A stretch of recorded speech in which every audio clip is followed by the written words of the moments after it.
Hello friends, welcome to our YouTube channel medical series. आज आम जाना पेटर सिक्रेशन होता एसिड को कंट्रोल करुवा औषध विषय जार नाम है पेंटोप्राजोल। यह एक प्रोटॉन पंप इनहिबिटर टाइप औषध अटे।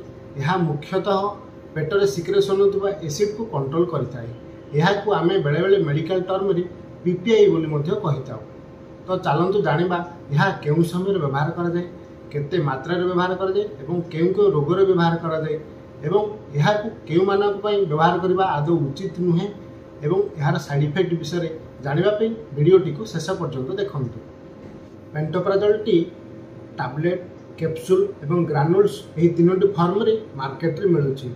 यह मुख्यतः 20 मिलीग्राम एवं 40 मिलीग्राम स्ट्रेंथ रे मार्केट रे मिलुछि।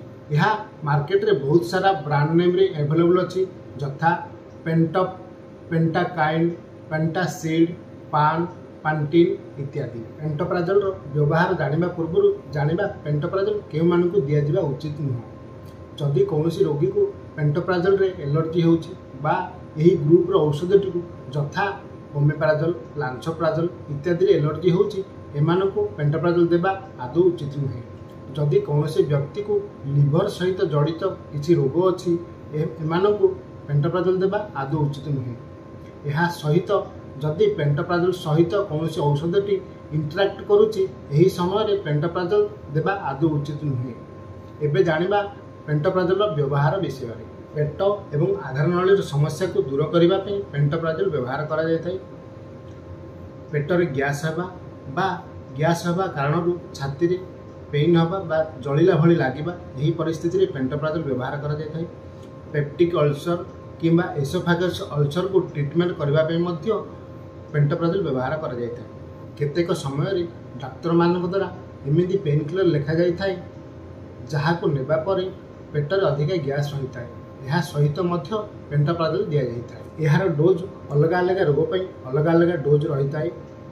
आज आम जानिबा जीईआरडी बा गैस्ट्रोएसोफेजियल रिफ्लक्स डिजीज बा पेटर अधिक गैस हेबा कारण छाती रे जलापोड़ा हेले यार एडल्ट डोज केते रहिबा आवश्यक। यार adult dose 40 milligram per day हिसाब रे व्यवहार करबा उचित।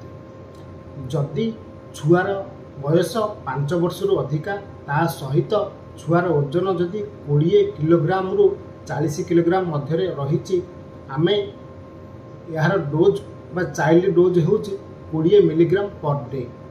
जदि छुआर ओजन 40 किलोग्राम टू अधिका रही है, आपण से 40 मिलीग्राम दे पारिबे पर डे हिसाब रे।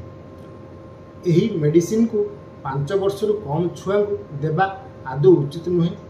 एवं आपण माने मन रखंतु जे छुआ मान को सेल्फ मेडिकेशन देबा आदौ उचित नुहे। जदि आपण जहाँ देबे औषध डाक्तर परामर्श ही दे पारिबे।